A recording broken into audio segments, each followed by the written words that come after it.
मनुष्यों को पापों से बचने का दृढ़ संकल्प करना चाहिए।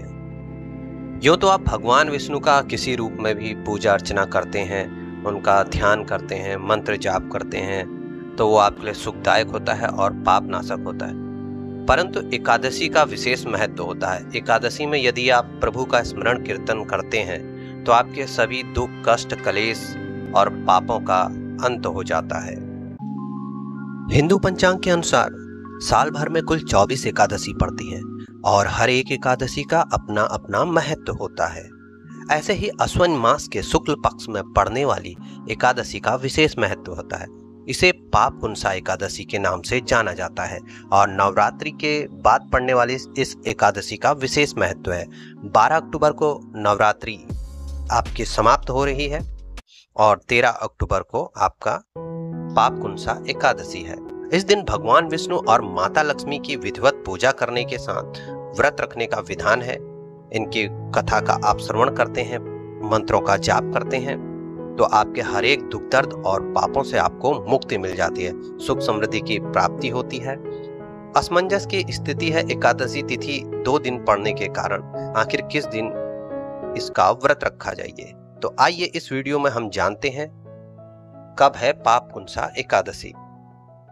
तो यह आपकी शुरुआत होगी 13 अक्टूबर रविवार को सुबह 9:08 से और 14 अक्टूबर सोमवार को सुबह 6:41 पर समाप्त हो रही है। ऐसे में उदया तिथि के अनुसार पापकुंसा एकादशी का व्रत 14 अक्टूबर को रखा जाएगा, लेकिन तिथि अवधि कम होने के कारण 13 अक्टूबर को भी पापकुंसा एकादशी का व्रत रखा जाएगा। तो आप इनमें से किसी भी दिन रख सकते हैं। यदि आप 13 अक्टूबर को व्रत रखते हैं तो 14 अक्टूबर को आप व्रत का पारण करेंगे यानी व्रत तोड़ेंगे। उसका समय होगा 1:17 PM यानी दिन में से 3:35 PM तक। और 15 अक्टूबर को अगर आप व्रत तोड़ते हैं यानी 14 अक्टूबर को आप लेंगे तो 15 को पारण होगा उसका। ये होगा आपका सुबह 6:23 AM से 8:41 AM तक, यानी सुबह 6:23 से 8:41 के बीच में आप अपना पारण कर लेंगे। पापकुंसा एकादशी का महत्व समझाते हुए भगवान श्री कृष्ण अर्जुन से कहते हैं, इस एकादशी के दिन इच्छित फल की प्राप्ति के लिए भगवान विष्णु का पूजन करना चाहिए। इस पूजन के द्वारा मनुष्य को स्वर्ग लोक की प्राप्ति होती है। सुनो अर्जुन, जो मनुष्य कठिन तपस्याओं के द्वारा फल की प्राप्ति करता है, कई सालों में निरंतर लगातार बिना रुके बिना थके पूजा पाठ कर, वह फल उसको सिर्फ इस एकादशी के दिन विष्णु भगवान का पूजन करने, उनको नमस्कार करने से मिल जाती है। उसे यम के दुख नहीं भोगने पड़ते हैं। हजारों अश्वमेध यज्ञ और सैकड़ों राशि यज्ञ का फल सिर्फ इस एकादशी के व्रत करने के से हो जाता है। एकादशी व्रत के समान संसार में अन्य कोई व्रत नहीं है। इस एकादशी के व्रत को करने से मनुष्य को निरोगी काया तथा सुंदर नारी और धन्य धान की प्राप्ति होती है। उसका घर भरा रहता है और अंत समय में वह स्वर्ग को जाता है।